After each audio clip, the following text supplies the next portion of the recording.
Good evening, ladies and gentlemen. Welcome to tonight's Board of Appeals hearings. Before we begin, let me introduce the members of town government that act as advisors to this board. To my left is Paul Hennings, counsel to the board. To his left is Peter Hans, a senior planner in the planning department. To his left is Blaise Donadio, a planner in the planning department. Now let me tell you why you're here tonight. New York State statutes requires that any town that adopts zoning must also have a Board of Appeals to act as a relief valve so that those persons aggrieved by strict application of the zoning ordinance can seek relief without the expense of going to court. Town board can give Board of Appeals additional powers such as special exception approvals, site plan approvals, etc. In Smithtown, the town board has given this board authority regarding certificate of existing use and some special exception uses.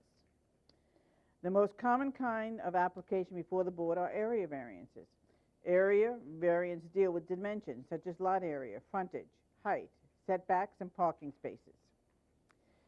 New York State statute mandates that the board must consider the following 5 criteria in area variances. When you come to the podium to present your application, you need to address these 5 areas. They're posted here for you. Number 1, whether an undesirable change will be produced in the character of the neighborhood or a detriment to nearby properties will be created. Number 2, whether the applicant has other feasible alternatives. Number 3, whether the variance is substantial. Number 4, whether an adverse impact on the environment will be created. And number 5, whether the alleged difficulty is self-created. The statute requires the board to balance the interest of the applicant and those of the neighborhood or community. This statute further requires that the board shall grant the minimum variance shall deem necessary and adequate, and at the same time protect the character of the neighborhood and the health, safety, and welfare of the community. The board has the power to impose reasonable conditions for granting variances. Special exception applications are different than area variances. When we have a special exception application before us, I will explain the different criteria. Regarding procedure, cases will be called in order that they are advertised.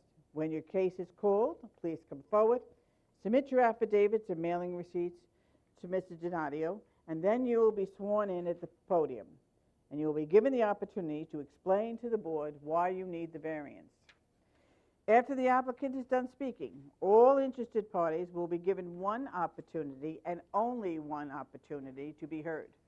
So please, organize your thoughts, keep your marks factual that are related to the case.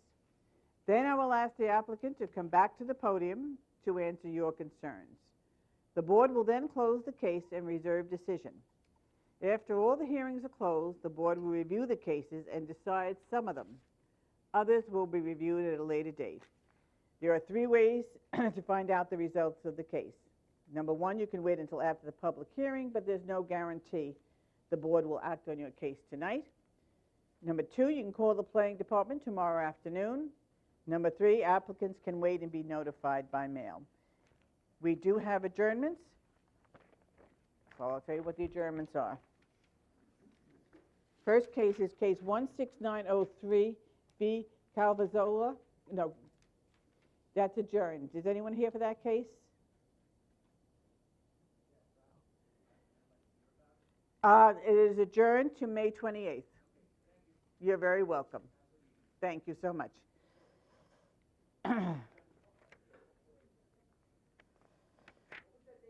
May 28th.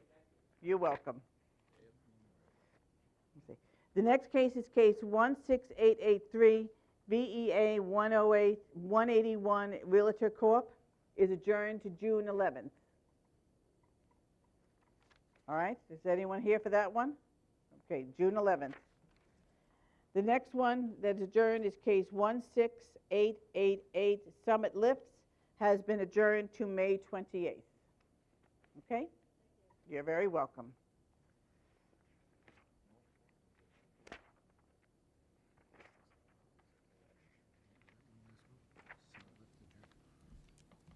Summit lifts, we got May 28th, and North Fork Management, 6/11.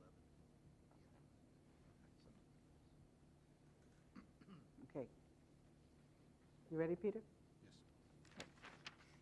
Want to read it, or you want me to do it? I'll do it. The first application for tonight is case number 16904, Monica Shaberg, 18 Beach Hill Drive, Fort Salonga. Location north side of Beach Hill Drive at the terminus of Beverly Court, Fort Salonga. Property zone R21. Request is the variance to increase the maximum gross floor area permitted in local waterfront area from 4,192 square feet to 5,994 square feet, to reduce the minimum required side yard from 18 feet to 16 feet, and to reduce the total required side yards from 34 feet to 32 feet. Also, to increase the maximum gross floor area from 25% to 26%. Chairman, members of the board, my name is Vincent Tremarco. I represent the applicant. I'm going to hand up to you a little comparison that we did in our office with respect to houses in the area. Let me have an answer. Yeah.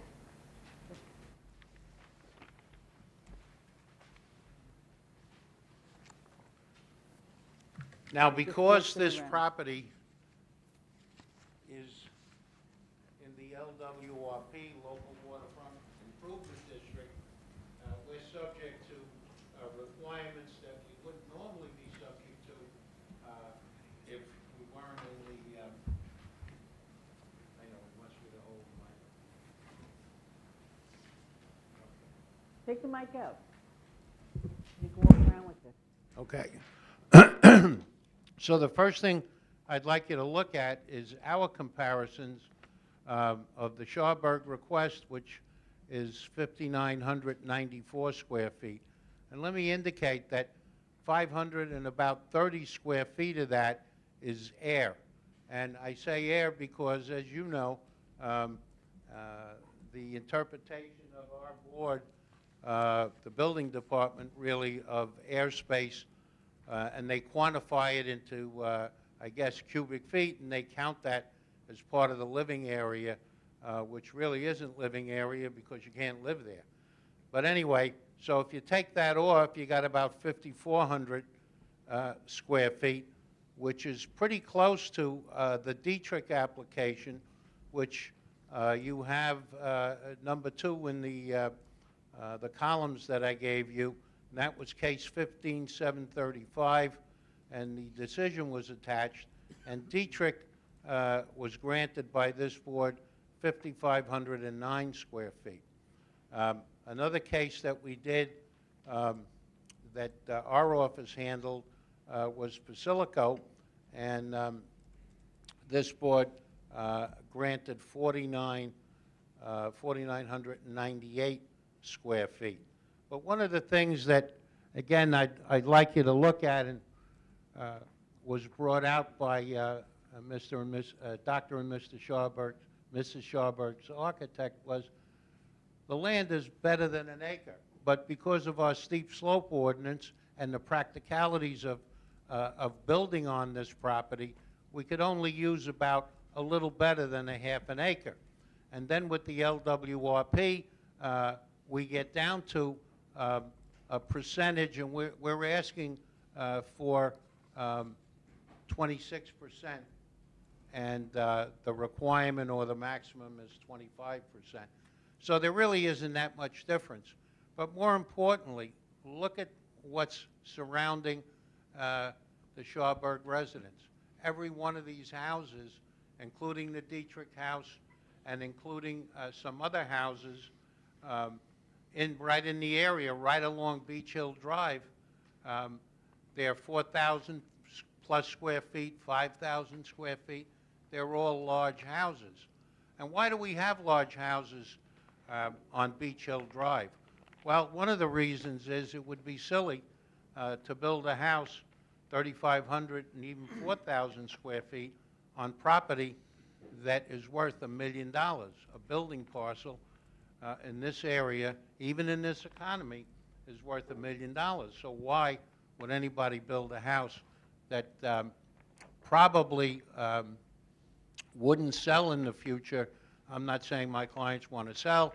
Actually, Mrs. Schauberg inherited the property from her parents, who built the original house in the early 50s.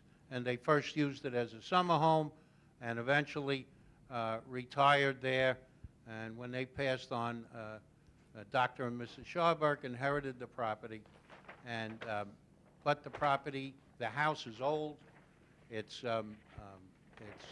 leaky. It's not only with water but with the wind. So they want to build a new house. They want to improve the area. And their house is really not in character of the area that's there right now. It's old, and it's weathered, and it really should be thrown down, and that's what we want to do, and build a new house.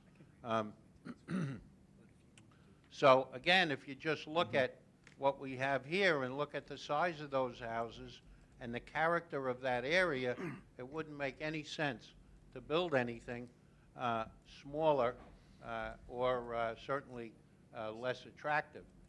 So if you go through the schedule that I gave you, you'll see that you did grant a few variances, and then other houses there were built and then added on and extended and so forth over the years. None of them except the Basilico house, which they haven't started yet, is another small house, but I believe he's going to start to build on that too. So we asked the board for its favorable consideration. This doesn't create an undesirable change in the character of the area. We want to be part of the character of the area, and that's with building a new house, modern, conventional type house, commensurate with what you see in these pictures. Whether we could achieve the benefit by some more feasible method, no. We would have to get an area variance even if we needed to build only a 4,000 square foot house. I'm sorry, if we needed to build a 5,000 square foot house. Whether the variance requested is substantial. In any other area in the town, it wouldn't be. But because of the local LWRP ordinance, and whenever it was enacted, I think in the 90s, they come up with a rule that really doesn't make sense, especially for waterfront property, limiting the size of the property. I remember when we did the Basilico application, one of the concerns with the planning department was if you could see the house from the sound. And they wanted muted colors and recommended a whole bunch of stuff. And Mr. Basilico hired a boat, and he went out in the sound and a surveyor. And you couldn't see the house unless you were out about a mile, and then all you could see is the rooftop. So I guess they want to protect the people who were in pleasure boats riding around, that they shouldn't see beautiful houses. I like to see nice houses when I ride around in my boat. It makes for a pleasurable ride. And it'll never be the same as when the Indians lived and rode in a canoe and saw woods and trees and so forth. So there has to be sort of a compromise. Whether the requested area variance is substantial, no, we don't think it is. Again, given the property, given the size, given the location, you just can't build a smaller house there. I mean, you can, but it wouldn't make sense. Whether it would have an adverse impact on the environment, no, it wouldn't. We conform to health department regulations, and there is no environmental issues. Whether the alleged difficulty was self-created, we're living there. We have the old house. We want to tear it down and build a new house so the Schaubergs could live there, and in the summers and the winters, when their grandchildren come and their children come, they'll have a decent house for them to stay in. So we ask the board for its favorable consideration. I have the architect here if you have any architectural questions. Mr. and Dr. Mrs. and Dr. Schauberg are here. We're open to questions. Okay. Planning? I think as the board is aware, the application is also pending before the town board. There's an LWRP application, and I think that pretty much dictates what this board can or can't do. I know Allison Murray and David Flynn have been working with the applicant. Their main thing is to try to be consistent with what they've done with the other applications. One of the charts that I have here is a comparison of this proposal with 5 other properties in the area, number 2, 4, 22, and 16 Beach Hill Drive, as well as 2 Marion's Lane. Mr. Tremarco cited a few of those applications. The square footage may or may not seem high at 6,000 square feet. I know the house at 2 Marion's Lane is 6,000 square feet as well. However, that property size is 75,000, which is double. Again, these are issues that need to be worked out for the LWRP.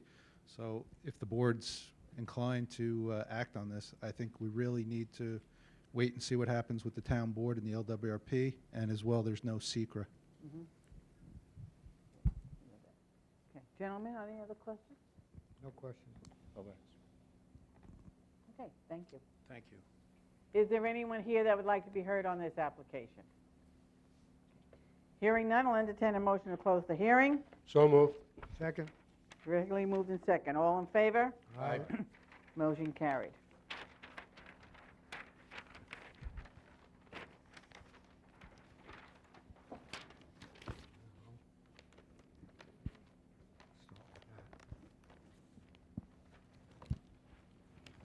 More. Thank you. Here you go. The next case is number 16905, Dana Zerl, 74 Hilltop Drive, Smithtown. Location, West Side Hilltop Drive, 74 feet north of Pine Acre Drive, Smithtown. Property owned R21. Request a variance to reduce the minimum side yard from 16 feet to 5 feet and total side yard from 34 to 24 feet for a proposed 392 square foot detached garage.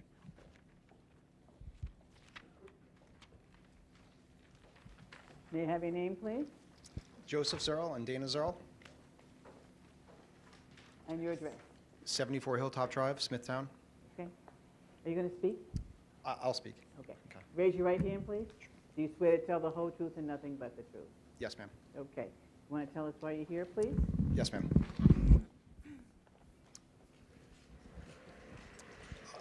Currently, we have a 12 by 30 detached garage. It's roughly 50-plus years old. It's in very bad condition. It needs to be rebuilt. The current garage right now is 3 feet from the actual house, and it's 8 feet from the property line. We would like to build a new 14-foot by 28-foot garage at approximately the same location, which would be 2 feet shorter and 2 feet wider than the current garage. It would also give us, instead of 3 feet from the house, it would give us a full 4 foot from the house, which would act to give us better drainage and would provide better clearance from the roof of the house to the roof of the garage.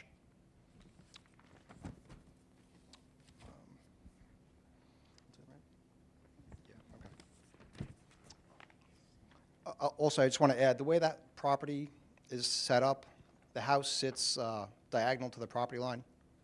That's also the reason for the request for the variance. It won't produce an undesirable change in the character of the neighborhood or detriment to nearby properties by granting the variance because the garage already exists at the current location.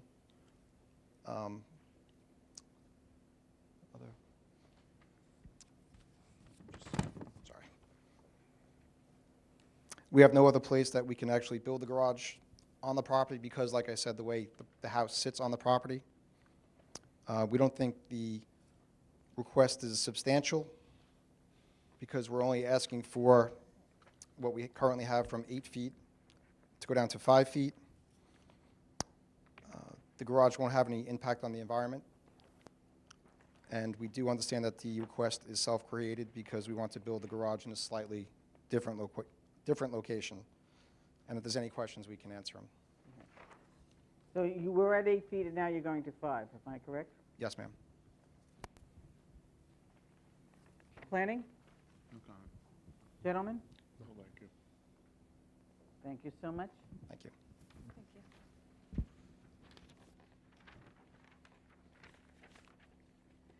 Was there anyone here that would like to be heard on this application? Hearing none, I'll entertain a motion to close the hearing. So moved. Second. Regularly moved and seconded. All in favor? Aye. Aye. Motion carried. The next case is number 16906, Edward and Jennifer Skews, 16 Robin Lane, Kings Park.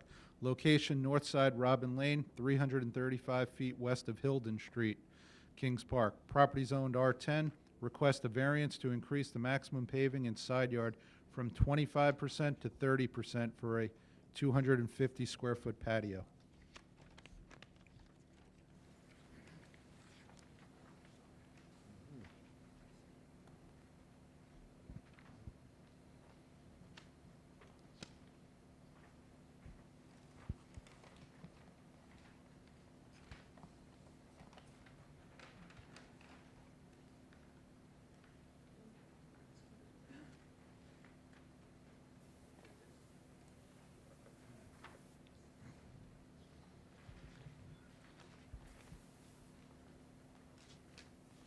Good evening.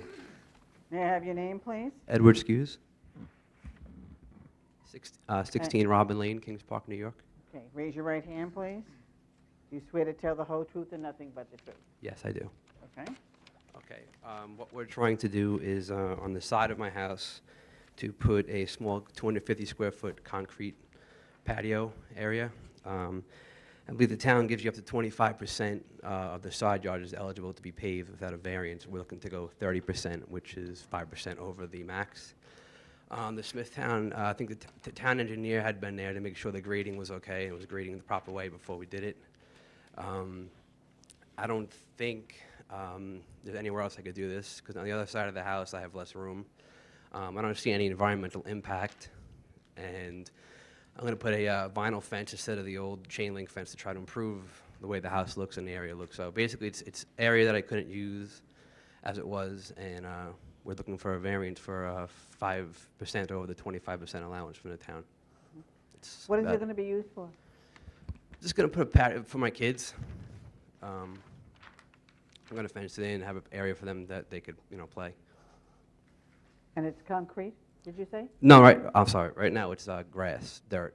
I know. What is it going to be? Concrete. Concrete. Yeah, sorry. Planning? Gentlemen? No, thanks. Okay. This thing. Is there anyone here that would like to be heard on their application? Let me have your My name. name is Edward Dutkevich. I'm the next door neighbor. Wait a minute, Edward. Please spell your last name for the court. Dutkiewiczz. Okay. And your address.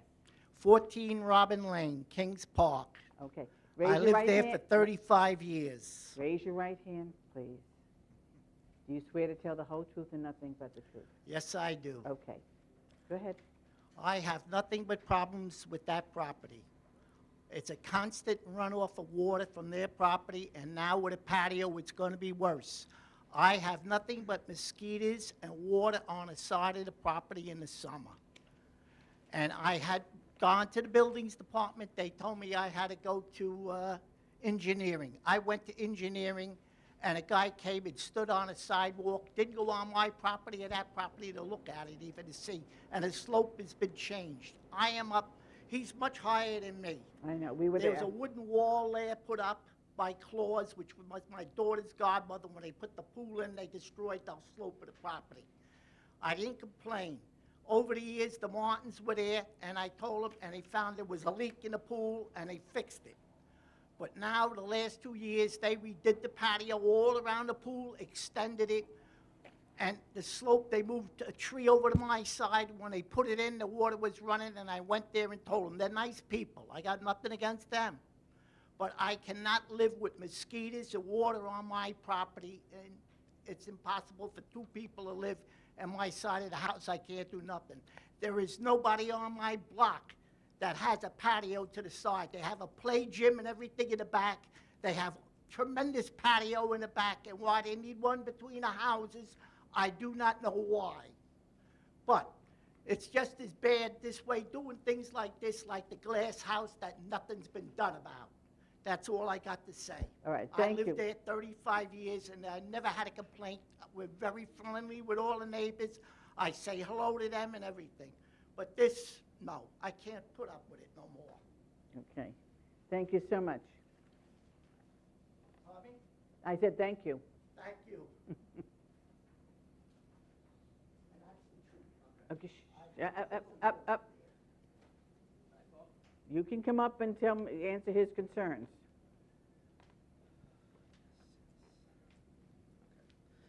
From his concerns are unfounded. I don't have a mosquito problem at all.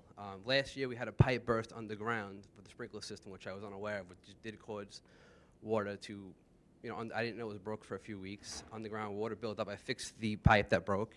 I mean, that's something that's out of my control. I did replace the concrete patio that was cracked in my backyard with pavers. It just looks much nicer. It was cracked. As far as what happened with the pool, I've only been there 4 years. I didn't put the pool in, so I can't address what was done when the pool was there. All I try to do is make my house look nicer, improve my house, and he's right. He does come over to my house. So everything I do is an issue. I don't know why.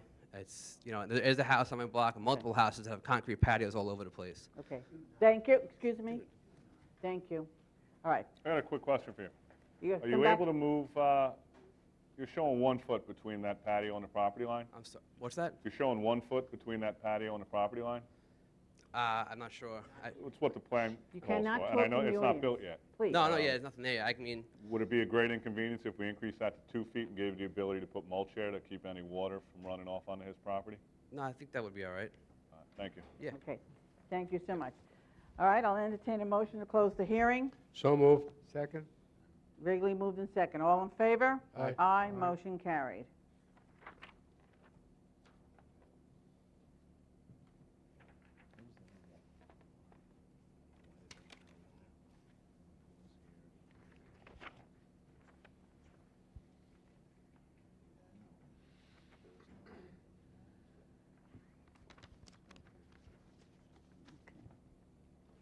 Sorry.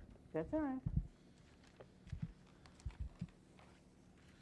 The next application is, let's see what we got here. Case number 16887. This is re-advertised. Greg Filipkowski. Location, east side of Heather Drive, 292 feet south of Willow Lane, Kings Park. Property zoned R10. Request variance to increase the maximum gross floor area from 25% to 298%. 78% was previously approved. 46% if there were no environmentally sensitive land, for a proposed 4,946 square foot dwelling. Reduce front yard setback from 25 feet to 20 feet. Reduce the rear yard setback from 35 feet to 16 feet. Reduce minimum side yard setback from 16 feet to 9 feet for a proposed 140 square foot balcony. Reduce total side yards from 28 feet to 21 feet. Alter environmentally sensitive land due to steep slopes. Reduce the setback from a structure to environmentally sensitive land from 10 feet to 0 feet. Reduce side yard setback from 12 feet to 6 feet for a pool. And reduce total side yard from 28 feet to 14 feet for the pool.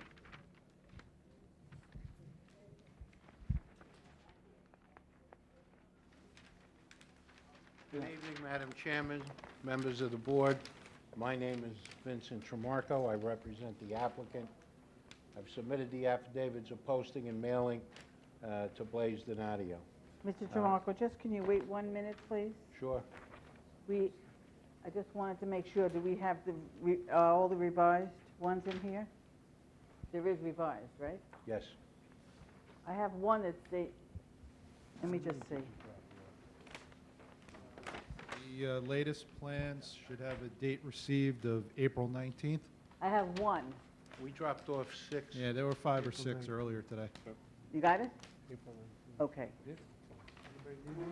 Got it. Here. All right, thank you. No, we got it now. Okay. Sorry, Mr. Tramarko, go ahead. The last time we were here, I'm sure the board recalls concerns that the board had with respect to the location of the house, the proposed driveway entrance, which was a side entry garage.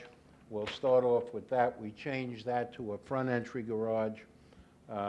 We also slid the house over to the south, so it's 22 feet from the property line, leaving on the other side a substantial other side yard. We also, we kept the pool in the same place, and the reason for that was we really can't put it anywhere else because of the topography of the land and the neighbors that are on in the other development, Nora Estates. So, and we did, by the way, sit down with Peter Hans, as we said we would do, and we tried to take into consideration some of the suggestions Mr. Tanzi had and other members of the board, and then Peter went over this with us, and I think we implemented most of the suggestions that he had. I think most significant is the movement of the house, so there's more yards all around, and the front entry driveway, which is a substantial difference than coming around the side and squeezing the car into it and so forth. We had to maintain 35 feet on that side. With the side entry garage, we don't have to do that anymore, which gives us a much better side yard on the other side. So we feel with these adjustments, not only is it a better application, it won't be an undesirable change in the character of the area, and it won't be a detriment to nearby properties. Whether the applicant can achieve the construction of this house by some other method, the only other thing that we could do is squeeze it down, make it smaller, which is really not an option for my client. Whether the requested area variance is substantial, not really. When you look at the property and the map that was approved by the planning board, this is the best location on this proposed, on this lot that can be accomplished. Again, if you look at it, it's a lot of that lot is not usable, especially that spur that goes to the, that moves west on the property. Whether the proposed variance would have any adverse effect on the environment, no, it would not. And was the alleged difficulty self-created? We haven't built the house. We're asking this board for its permission. We did go back to the drawing board. We did meet with Peter Hans. He made some good suggestions, as did this board. We think we've complied with all of them to the best of our ability. If the board has any questions, I have the applicant here as well as his architect. Planning? Okay, I heard my name thrown around a few times. The board should be aware of a few things. There are some changes from the last time they were here a month ago. Particularly, 3 variances have been removed from the last application. Variance to reduce setback between the pool and dwelling from 6 feet to 3 feet has been eliminated. Variance to reduce the setback between the wall and the lot line from 4 foot to 0 has been eliminated. And variance to reduce the setback between a fence and a 4-foot retaining wall from 4 feet to 0.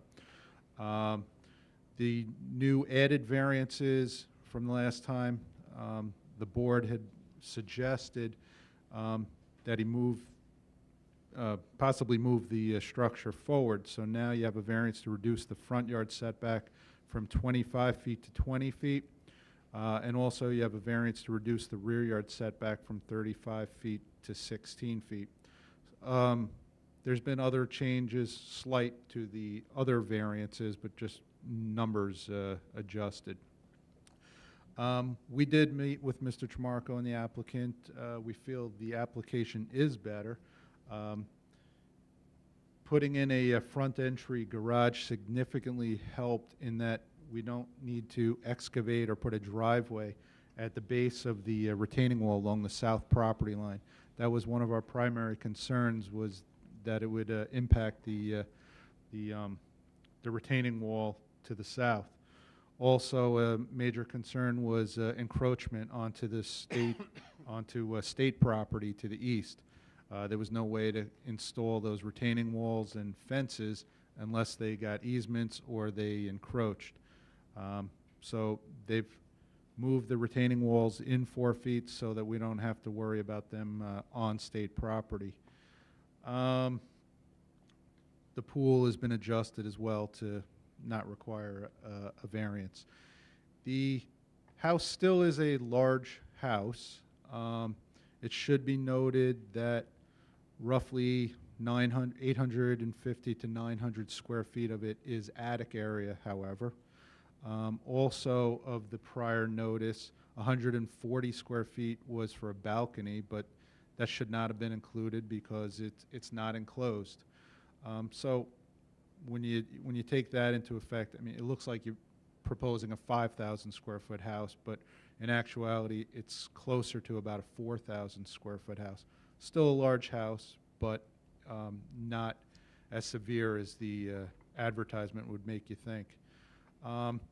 As far as the setback, normally we would not be in favor of a 20-foot front yard setback. I know it was suggested by the board. I guess it should be taken into consideration that this is the last lot on a cul-de-sac. So, you know, it's not that you're going to have a lot of through traffic here. So the shorter front yard may not be as significant as it might be on a primary artery in town. As far as the subdivision, this layout does not work unless the cul-de-sac is reconstructed. As far as I know, the performance bonds have been reactivated, or they're up to date. So I guess that's really not as much of a concern as it was at the last hearing. The only other comments I would have is the last time the board saw a proposal for this site, they approved development with 4 conditions. I would recommend that the board maintain those conditions, and those conditions were that the total height of the residence not exceed 35 feet, 35 feet in height. The plans as proposed do show a house less than 35 feet, so that should not be an issue. Roof pitch shall not be less than 7 on 12. It's kind of a double-edged sword because to keep that, you get the taller house and then you get the attic area. So, but I don't think you want a house with a flat roof here. It just might look kind of bizarre. The third, construction was subject to approval of the subdivision by the planning board. Well, that has happened since, and the performance bonds are to date. And the fourth was a fence shall be installed along the north and east property line to prevent encroachment and clearing onto public property. Even though the walls have been relocated, I think that's a good condition to maintain because the back of the home is very close to state property. Thank you. Okay. Any other questions, gentlemen?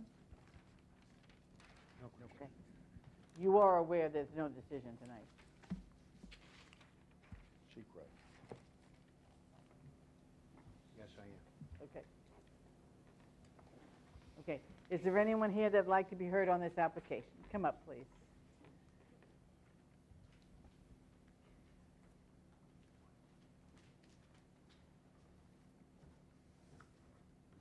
Just pull that mic towards you and down, whatever you need. Oops. You can take it out. There Got it? we go. Okay. May I have your name, please? Yes, Laura Sitkowski, Sitkowski, and I live at 34 Heather Drive in Kings Park. Raise your right hand, please. Do you swear to tell the whole truth and nothing but the truth? I do. Thank you. I was here the last time that this Yes. case came up, and my husband and I still have a number of concerns and one request.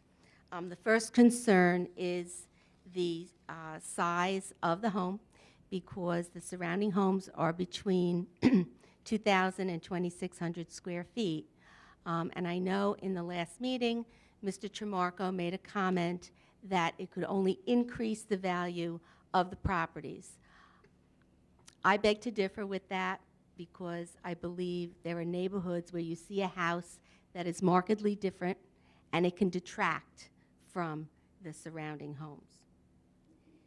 Originally in 2007, we had a site map where it was stated the proposed house would be a total of 2,700 square feet.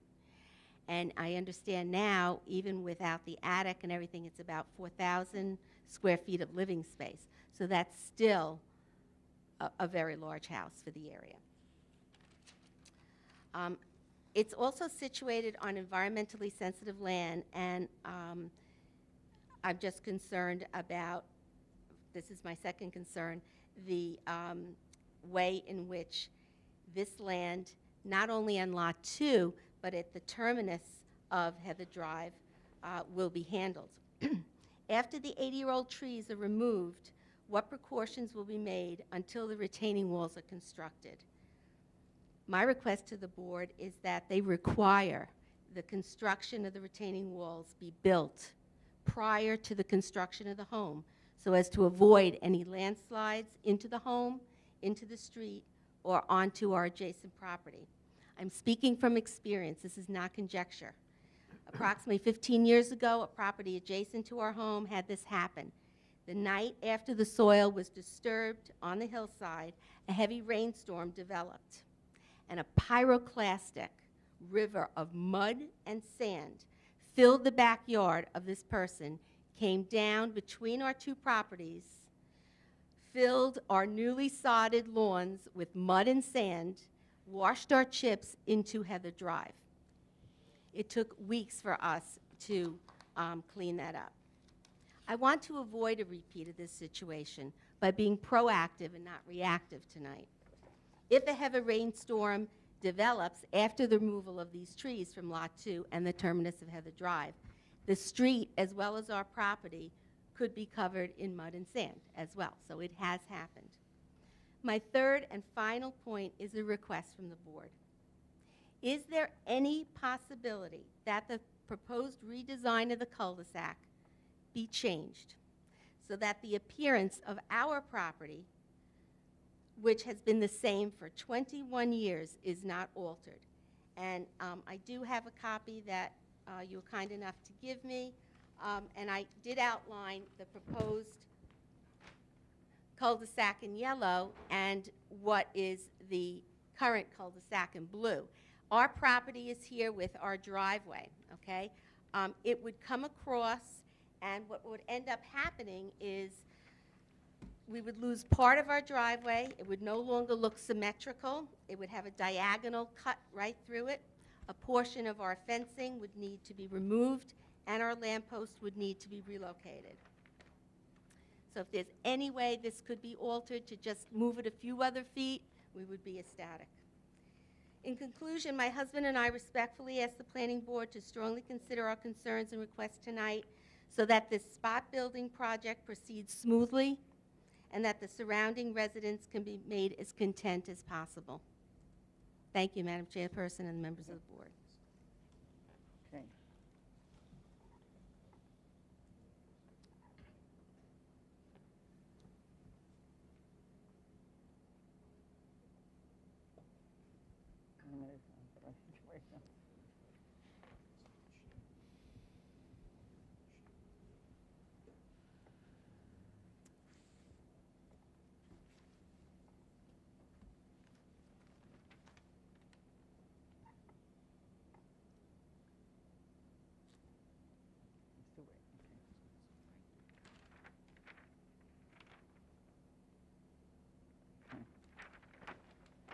Mr. Tremarco, did you want to come back up? I was looking at Peter perusing the map. I'm looking, I'm writing notes.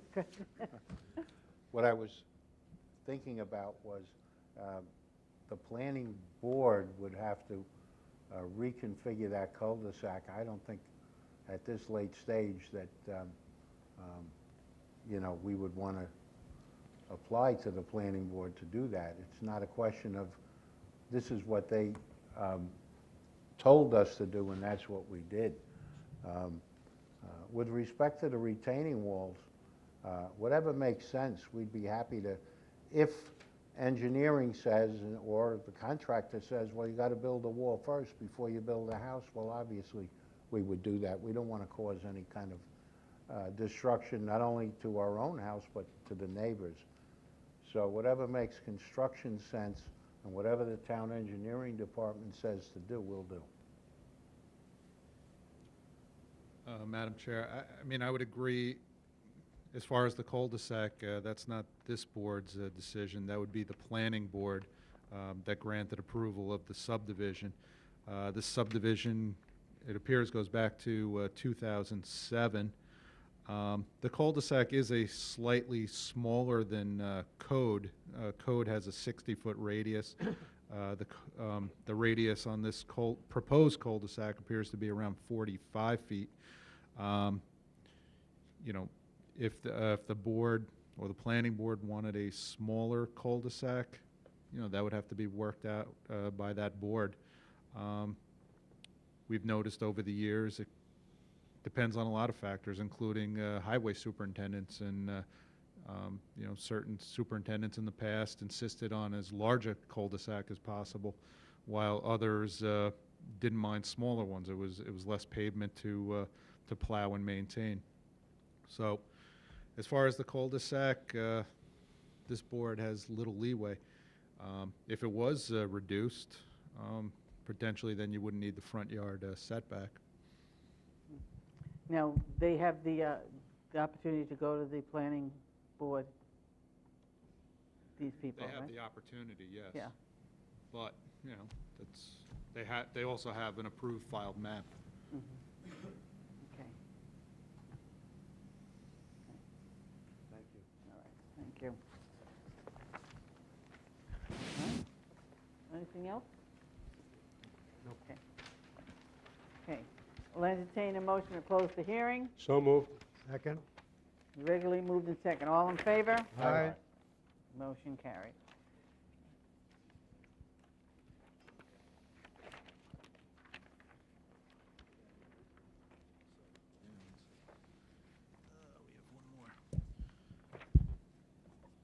Excuse me. The next application is 16847, Sandra and Robert Dale. Location east side of Town Line Road, 190 feet south of Donway, Comac. Property zoned R21. Request special exception to permit temporary living quarters for a family member. Variance of a special exception standard to increase temporary living quarters from 600 square feet to 633 square feet. Variance of a special exception standard to have a floor plan that is not economical and practical to convert back to a single-family use. That's the garage. Variance of a special exception standard to permit temporary living quarters not in the main residence. Variance to permit a second one-family dwelling on an R21 lot. Permit a rear dwelling without separate frontage and other lot dimensions. Permit a principal structure to be located behind any other principal structure. Permit lot area, frontage, or yard for one building to be used as any part of the required lot area, frontage, or yard for any other building. Permit a principal structure not to have its own frontage on a public street. Permit a building structure not in the building envelope. Reduce minimum rear yard for a principal building from 75 feet to 74 feet. Okay, may I have your name, please? Robert Dale, And your address? 226 Town Line Road. Raise your right hand, please. Do you swear to tell the whole truth and nothing but the truth? I do. Are you going to speak? I do. Yeah, go ahead. Oh, I don't know. Maybe. Should, Yeah, okay. let me have your name. Sure, my name is Sandra Dale, and And your address? My address here is 226 Town Line Road. Okay, raise your right hand, please. Do you swear to tell the whole truth and nothing but the truth? Yes, Okay, if I speak. go ahead. Go ahead, whatever, you ready? What? We were here before, Yes, and so I think we're here She to will go speak. over the, are we here, are we to state our case again, or are we to go over the letter that was given to us? I think we had the opportunity to get the letter and then go over it, and we were going to come back here, I think, and go over it with you, I believe. I the wasn't letter from the, I'm sorry that I cannot pronounce Mr. Derubius? Thank you. From the planet, he's the planning director. So we had gotten this letter in the mail, and that's why we had the adjournment. Right. And we came back. So are we here to see kind of the same thing that we did last time? You are, but you have that's a PAR, so if you see that there's conditions and everything on that. Right, Okay. right. So, And so is that what, yep, you really need to address those. okay. I make copies for So- everybody, wait a minute. The conditions for which,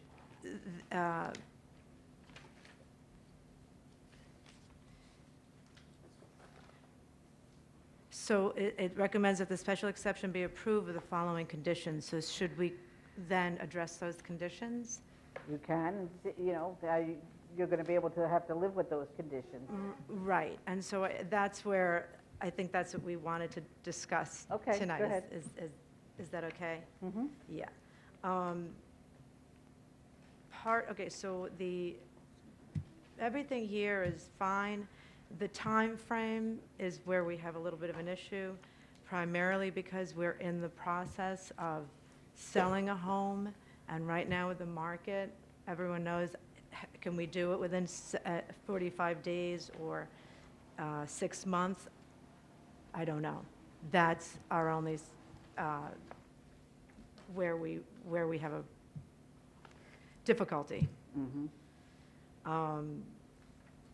We are in the process of getting the tenant out at this point, but to leave the house vacant while we're still, having the two mortgages would be financially devastating to us at this point. So to be able to leave a tenant in the main house is until we sell our house and then can move into this residence is something we'd like to discuss or have considered with regard to the 6 months or 7 months, actually, to reside on the property.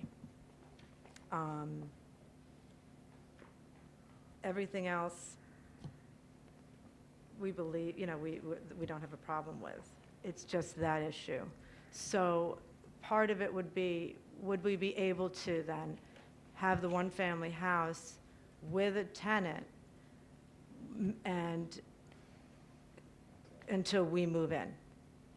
Would that null and void our special exception? Well, that's not just up to me, that's up to the whole board, but with the special exceptions, this is a special exception. And I know there was a timeline on this. Yeah, I could read it. Go ahead. I think the board is aware that the planning department did prepare a planning advisory report because there were special exception uses here. In short, the planning director's report recommends that the special exception be approved with the following conditions and that all of the variance requests be denied without prejudice.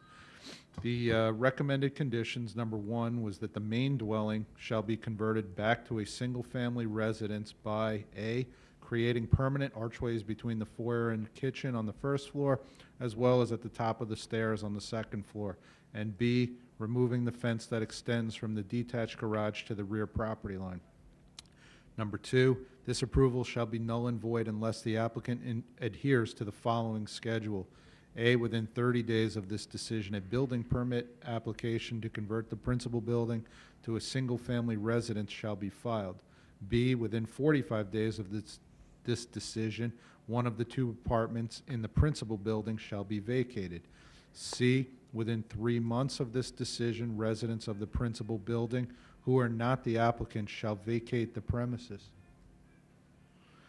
D, within 6 months of this decision, conversion of the principal building to a single-family residence shall be completed to the satisfaction of the town building director. And E, within 7 months of this decision, the applicant shall reside on the property. I'm sorry, that's probably our daughter calling us, I'm sorry. Okay. I don't know how the other members feel, but I don't believe that they'll allow you to have your, yes, what you're saying, your son to live in that garage, is that what? No, in the main house to be able to have a tenant in the main house. We wouldn't do anything with a special exception until we are in the main dwelling. But the way we're reading this is if we're not in the main dwelling, then our special exception becomes null and void. If we can't get in there in 7 months, let's say, does that null and void our special exception? Or if we sell our house in a year and move in a year, can we kind of shelve the special exception until we move in? And also at the same time be able to keep a tenant in as a one-family tenant in the main house. Because if we vacate the house completely for a year, we'd have to go into foreclosure at this point on the house. Because we couldn't, look, we bought the house in 2005. Everyone knows the market was, we all thought, wow, what could happen? It'll just go up. It didn't happen that way. Even if we sold our house in Comac, we still would have to pay X amount of dollars to balance, which we don't have.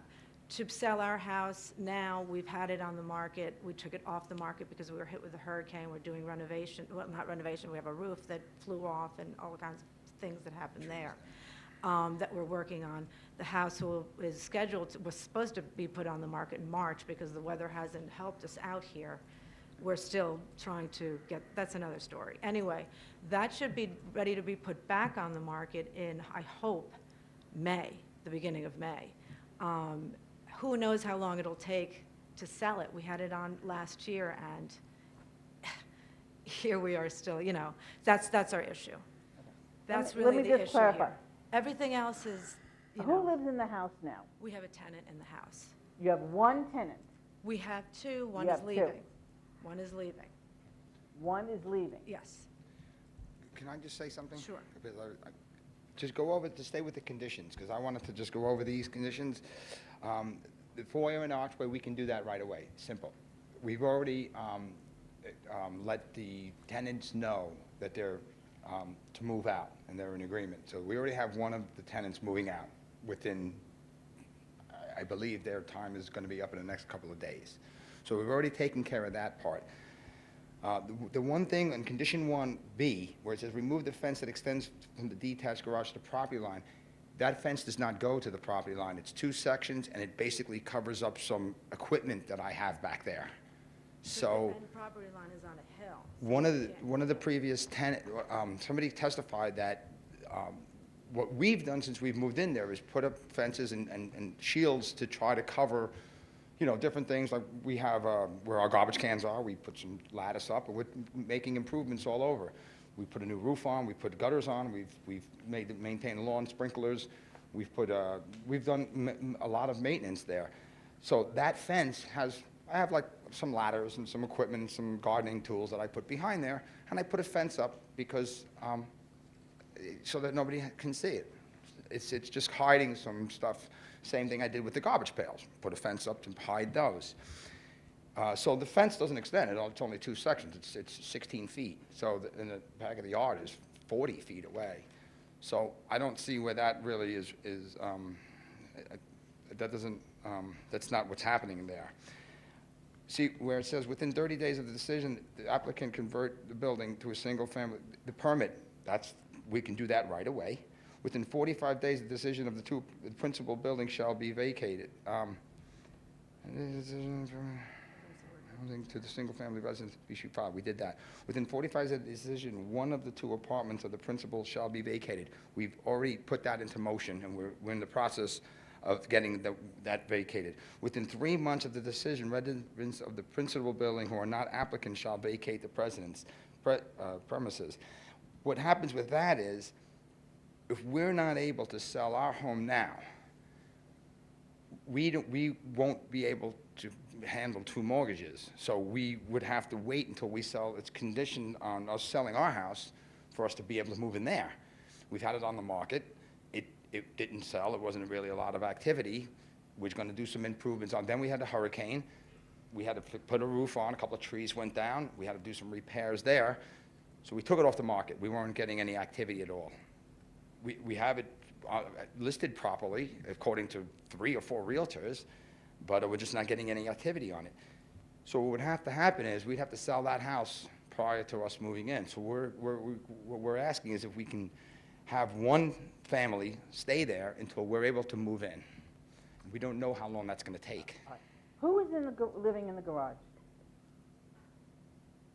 Who's living in the garage? Well, there's one person living in there. That person cannot stay in that garage. There won't be. Yeah. That We garage understand will that. be- It's going to be vacated. The garage will be vacated. The house will have one family in it. It'll remain the way it is until we move in there. And at that point, we would like this special exception to become, in other words, we can only use the special exception when we move in there. We just can't guarantee when we can move in there. And that's our biggest plight. And we would, we thought, even tossed around selling the house. We can't even come up with, the property values decreased so great that we owe so much more on it than what it's valued at, that we couldn't even do that. So we don't know, we're kind of stuck here and a little. All right, so now if you move in, then you'll be a single family with you moving in there. And where will your son be? Well, that would be, He would move in. In this garage. Then he would move into the garage. Right. Right, he's ready to move right now. We just need to be able to be in there for that to happen, and that can't happen. And that's why if we don't move in the 7 months, does it null and void the special exception? We're trying to extend the get time. around, We're yeah. trying to extend time for us to sell our house, because we can only, that's condition, Or at least have a contingent. stipulation on, okay, you sell, even if we sell it, maybe we'll get lucky and sell it in 3 months. It could happen. Then we can move into this house. But if it doesn't sell for 8 months, does that 1 month, then now we have to, either come back here for another variance, I suppose, we could do that, or No. does this does it void the whole special exception? How do we stand on that? I don't. I mean, our comment is, we find that this planning advisory report's actually pretty generous. In the past, I think the board might have just said denied and come in when you're ready, because the house is in violation in that there's 3 tenant spaces and it's a single-family zone. And the board's basically trying to work with you with a schedule to bring the site into compliance. There's a timetable that nobody knows. It could be 7 months, it could be a year, or even longer. And here, they're recommending approval of a special exception. Normally, people come to this board, and they can't. It takes too long. I mean, they want to get in as soon as possible, and here we're doing the opposite and trying to create a schedule that works for you. I don't know what brought you here. Is it because there was a violation on the site, as opposed to selling your house and then coming to this board? I don't know why you're here now, because most people would, be chomping at the bid to get the special exception approval so they could move in. Right, we would like to do that. We ran into the problem of us having to sell one house to move in. We had already tried to do that. Just please bear in mind that when we purchased this house, we had the selling lawyer, our lawyer, and even an inspector. When we inspected, we did an outside staircase, all had agreed and come up with the conclusion that it was an accessory building. So this is what we were always under the impression, that this was an accessory. It was, but we walked in, when we looked at the house, there was a detached, it says detached garage, it says garage as living space. Now, they misinterpreted it because there was a garage in the building we didn't see. So when we went through the walkthrough, we looked at the building, we said, okay, we looked at the detached garage, it had everything in it, and we said, and then we looked at what it said garage converted to living space. This is where it made the mistake, because everybody interpreted it as, oh, it's a garage as living space. That was the selling point to us. Now we're finding out that it's not living space, it's not, they misinterpreted it, and now we're just trying to make everything right again, and we're going through this whole thing. We revised the plans, and as you know, you've seen us, we've revised the plans 3 or 4 times, trying to make everything conform on something we had purchased, which was all built prior to us purchasing the home. So we're trying our best to get everything to conform, but we're just hitting roadblocks and stumbling blocks with economy and trying to sell a house. No, there's no movement. We're trying to do all of this stuff. We're trying everything. We've revised the plans several times. We had to, there was a couple of, they thought we needed a permit for the tool shed. We discovered that we didn't need it. So then we had applications for that. Then we had to, you know, because we already had one, it had already been permitted. So there's certain things here that we have to keep revising the plans. I think we revised the plans at least 4 times, and every time we do this, we have another, you know, we have another bill to pay. We have to, How long ago did you purchase the property? 2005. So you've had it for 8 years now with 3 illegal dwellings on? No. 3 illegal No. apartments, or when did the apartments come into place? They were there all along. Those apartments, So we you didn't have it anybody for 8 live, years no. I personally have a tough time feeling sorry for you when you have something that no one else in Smithtown is permitted to have for 8 years, and you're realizing income on that, and now you're begging for forgiveness from this board and basically asking us to grant you additional time because you can't afford to wait to sell your house. I mean, I personally have a tough time dealing with that. Yeah, well. You have to understand, when we bought the house, we were under the impression that we had an accessory in the garage. When we had an inspector come in and saw the garage and said, oh, you have a legal accessory living space. No one was living in it. No one was in the space. Smithtown inspector. Right. There was no one living in the space. It was just there. The house was always, we've not changed the configuration of the house the way it is. So We had a person, a friend of that ours, was the selling point of the house as well. a friend of ours lost. Did you realize that you were in a single-family dwelling and that you could not have tenants in that house? We didn't always have tenants, 2 tenants. We've had tenants switch back and forth. We've always had tenants in the house. I know that. Right. What we But had, not in the garage. we'd had nobody in the garage. What happened was a friend of ours lost his house. We said, well, you That can, doesn't it's matter. here, This but, is a tenant. and that, It doesn't matter. Why well, we it does. did it, you know. That's why he's there. It's a problem, and he's leaving. And we're getting it back to one family, and we're gonna conform as per. We're just not sure if we can do this in the time frame. But we'll do our best to do it. we will definitely You know what try. I mean? We're going to do our best to do it. We can stay in touch with you, we can show you what we're doing, we can show you whatever progress we have. You know, the thing is, if we don't have, if we're not in 7 months, I suppose that voids the special exception. Is that what, you know, is that Or is what we're led to believe? Basically, that's what I want. Well, first of all, there's no action tonight because we don't have the environmental report. Okay. But I don't see how this board is going to approve this at this time, What, approve extending time? No, the exception. until we know that you're in that house. Okay. I don't know how the other members feel. I agree. And it's kind of unprecedented. I mean, that was one of the biggest things about the ordinance, is that it's got an accessory use for a family member is an accessory use for a family member. So we're kind of granting something in the future. Because anything can happen between now and then. Let me just, Well, you know. because when you say accessory, that's the word that keeps that threw us all off. Is this, let me just show you one thing. find it.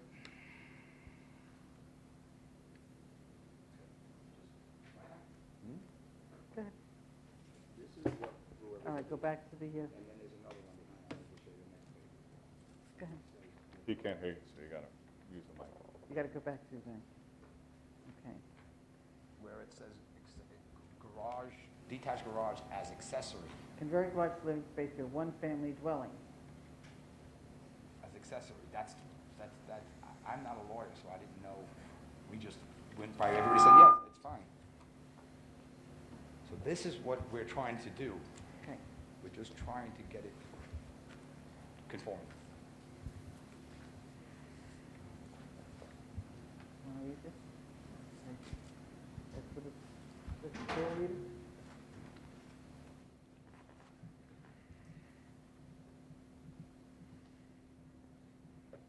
Yeah, any structure can be an accessory use.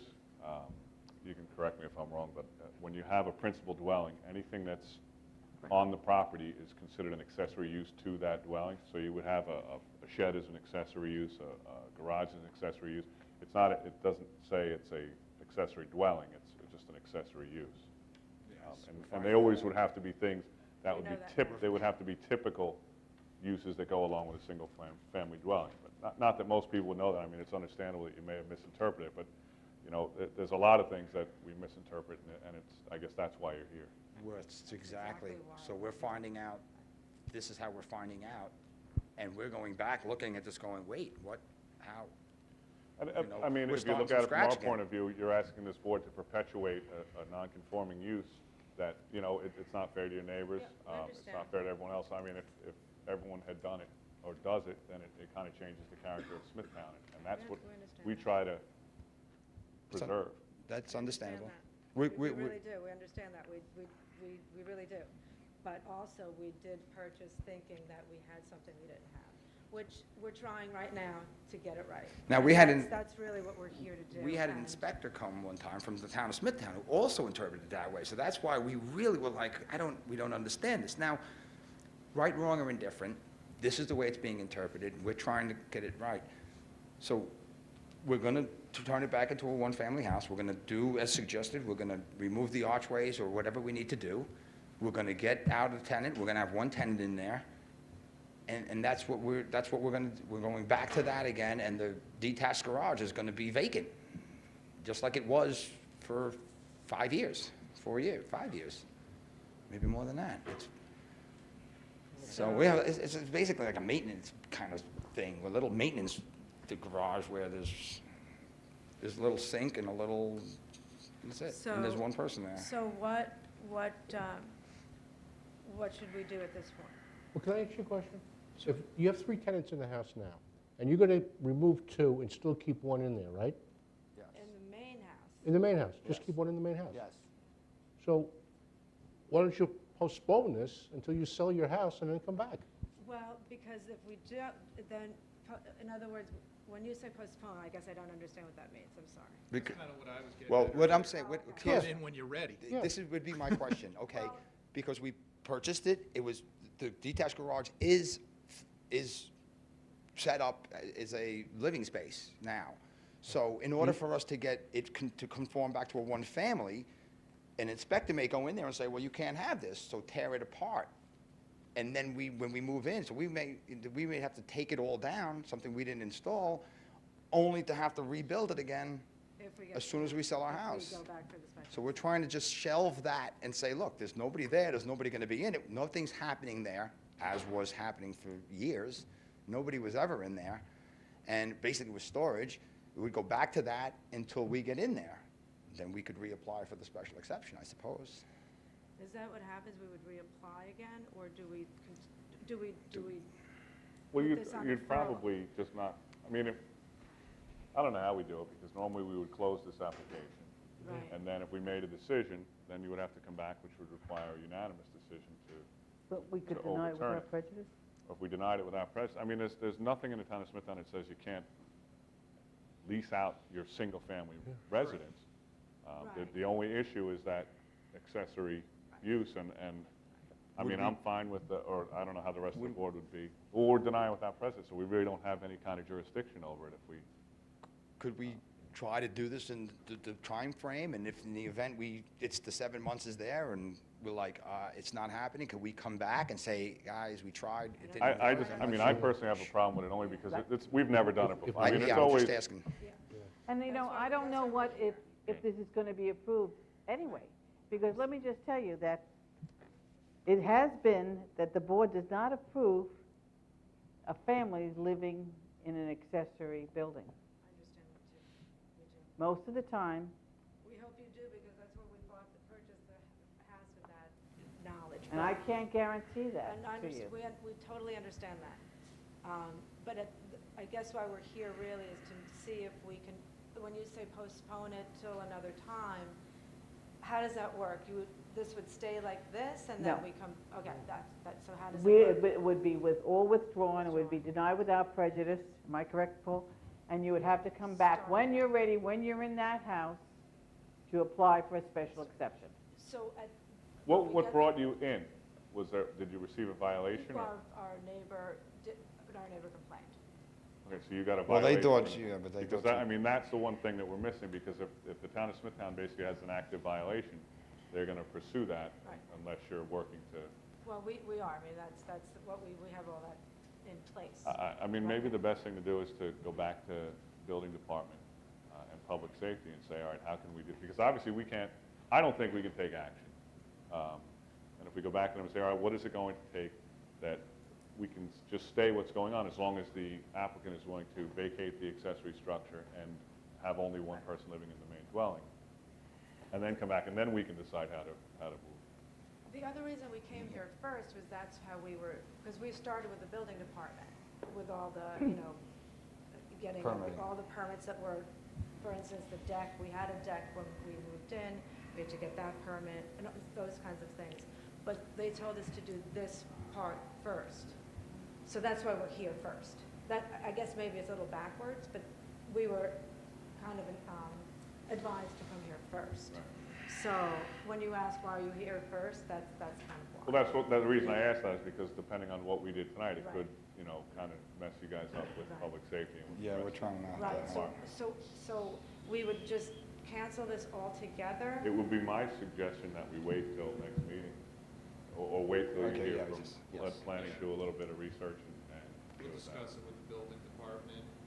Okay. They may be comfortable if it's just a single family in the principal structure. And then as far as the accessory structure, it sounds like your concern is that you don't have to remove everything, only to have to put it back. But they may have minimal requirements like the oven and cooking things be removed. I mean, because you can have a woodshed or a cabana in a typical, single-family yard. It's not a garage with a garage door. So, I mean, they may allow certain things. I don't know if you can have the bathroom or not, but I'll try to find out what those minimal requirements are of what needs to be removed in order to satisfy the building department. Would we be able to visit the building department and see? Well, you could and do that as help? well, sure. And maybe, But I have to go, to answer to Yeah, the board. Sure. Okay. So we'll just do it. so we, Yeah. So there's no decision tonight, okay. and then we'll see what the building department has to say, and then we'll make a decision.